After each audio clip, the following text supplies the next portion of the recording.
Hello everyone, कैसे हैं आप सब।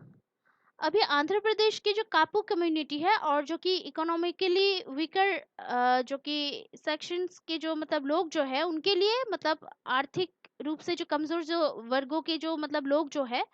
तो उनके लिए जो है अभी हाल ही में आंध्र प्रदेश के गवर्नमेंट ने आंतरिक पदों और सेवाओं में नियुक्तियों के कारण 10% की जो रिजर्वेशन है वो रखी है। तो इसी के ऊपर जो है आज के ये टॉपिक है, जो कि आपके एग्जाम पॉइंट ऑफ व्यू से बहुत ही इंपॉर्टेंट होगा और जो भी आप कम्पिटिटिव एग्जाम्स के लिए प्रिपरेशन कर रहे हैं उन सब के लिए भी बहुत ही फायदेमंद होगा। तो इस वीडियो को जो है एंड तक जरूर देखिएगा और अभी तक अगर आप लोगों ने हमारा चैनल सब्सक्राइब नहीं किया है तो प्लीज सब्सक्राइब कर लीजिए और साथ ही साथ बेल आइकन भी दबा दीजिए ताकि आपको अगला नोटिफिकेशन मिल सके। और साथ ही जो है इस वीडियो को एंड तक देखने के साथ साथ लाइक करना प्लीज मत भूलिएगा। तो चलिए आज का जो डिस्कशन है वो अभी शुरू करते हैं।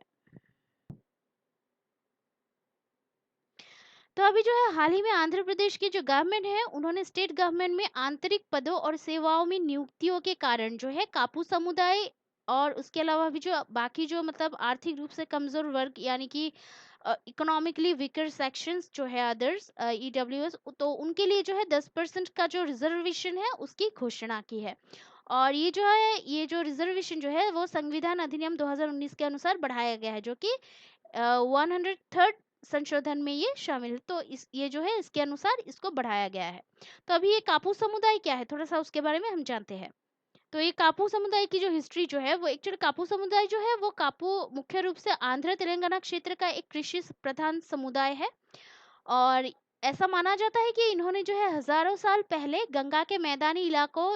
मतलब प्रोबेबली काम्पिल्य जो कि अयोध्या के पास स्थित है वहां से प्रवास किया था। और उन्होंने जो है वर्तमान में तेलंगाना में प्रवेश किया है और गोदावरी के किनारे के जंगलों को जो है साफ करके वही अपना बसेरा बसाया है उन्होंने।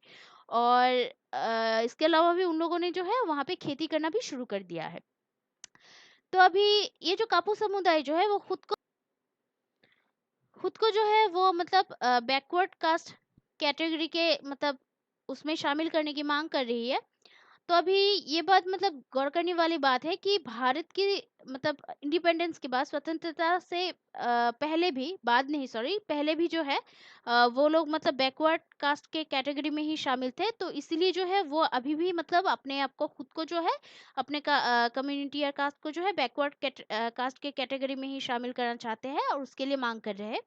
और अभी कापू समुदाय को जो है पिछड़े जातियों में शामिल करने के लिए जो है पहला व्यापक विरोध साल 1993 में हुआ था। तो इसको जो है इसके लिए जो है मतलब प्रोटेस्ट भी हुआ था इसके खिलाफ कि उनको जो बैकवर्ड कास्ट कैटेगरी जो उनको दिया गया है तो उसके खिलाफ जो है मतलब प्रोटेस्ट भी हुआ था कि उनको जो है वहां से निकाला जाए इस बैकवर्ड कास्ट कैटेगरी से। तो अभी तब उन्होंने जो है पिछड़ी जातियों में शामिल करने के लिए एक सरकारी आदेश जारी किया गया था। और हालांकि इस आदेश का जो है पालन नहीं किया गया था, लेकिन ये आदेश मतलब ये ऑर्डर दिया गया था। तो अभी जो मतलब कापू समुदाय जो है या उसकी जो हिस्ट्री है वो उसके बारे में हमने जानकारी हासिल की है। तो अभी जो कि बाकी कापू समुदाय के अलावा भी जो कि मतलब इकोनॉमिकली वीकर सेक्शंस जो रिजर्वेशन जो है उसके लिए कुछ गाइडलाइंस भी मतलब यहाँ पे दी गई है। तो वो क्या है थोड़ा सा उसके बारे में जब हम जानते हैं कि ये जो लोग जो है जिन्हें कि अनुसूचित जाति अनुसूचित जनजाति और सामाजिक एवं शैक्षिक रूप से पिछड़े वर्गों के लिए जो है आरक्षण की मौजूदा व्यवस्था के तहत कवर नहीं किया गया है और जिनकी सकल वार्षिक पारिवारिक आय जो है 8 लाख रुपए से कम है उन्हें आरक्षण का लाभ प्रदान करने के उद्देश्य से आर्थिक रूप से मतलब कमजोर वर्ग के रूप में उनको पहचाना गया। तो ऐसे जो लोग जो है जिन्हें की अनुसूचित जाति यानी कि एससी कास्ट हो एसटी कास्ट हो या फिर सामाजिक एवं सोशली हो या एडुकेशनली हो, जो लोग की मतलब बैकवर्ड क्लास से मतलब वो लोग आते हैं, तो उनके लिए जो है आरक्षण की जो रिजर्वेशन जो है उसकी मौजूदा व्यवस्था के तहत जो है इनको कवर नहीं किया गया है। और जिनकी सकल वार्षिक जो पारिवारिक आय जो है तो वो जो है वो क्या है annual family income gross annual family income जो है वो बिलो 8 lakhs है। तो उन लोगों को जो है उन्हें आरक्षण का लाभ प्रदान करने के उद्देश्य से जो है ये ईडब्ल्यूएस के रूप में उनको पहचाना गया है, यानी कि इकोनॉमिकली वीकर सेक्शन के रूप में उनको पहचाना गया है। तो अभी जो कि ग्रॉस एनुअल फैमिली इनकम जो है उनमें आवेदन के वर्ष मतलब साल से पहले जो है साल से पहले के मतलब जो कि ग्रॉस एनुअल फैमिली इनकम के आवेदन के साल से पहले ही जो है मतलब वित्तीय साल में मतलब फाइनेंशियल ईयर में जो है सभी स्रोतों यानी कि वेतन, कृषि, व्यवसाय, पेशे आदि से जो है प्राप्त आय शामिल है। तो इस उद्देश्य के लिए जो है परिवार के तहत आरक्षण का लाभ प्राप्त करने वाला व्यक्ति, उसके माता पिता, 18 साल से कम उम्र के भाई बहन तथा उसकी जो पति या पत्नी जो है, और जो 18 साल से कम उम्र के जो बच्चे जो है वो शामिल होंगे इसमें। ठीक है, तो अभी ये तो रहे ईडब्ल्यूएस रिजर्वेशन के गाइडलाइंस। तो अभी आता है कि ये जो इकोनॉमिकली वीकर सेक्शंस की जो रिजर्वेशन की जो स्थिति है वो कैसी है कि ये जो है 10% ईडब्ल्यूएस आरक्षण केंद्र सरकार द्वारा जो है रोजगार के अवसरों में आरक्षण की 50% सीमा का उल्लंघन करता है, यानी कि इंदिरा साहनीवाद 1992 द्वारा जो निर्धारित जो अवसर जो है उनको मतलब उनमें आरक्षण की 50% सीमा का उल्लंघन करता है। और गवर्नमेंट का ये मानना है कि अगर मतलब सामान्यतः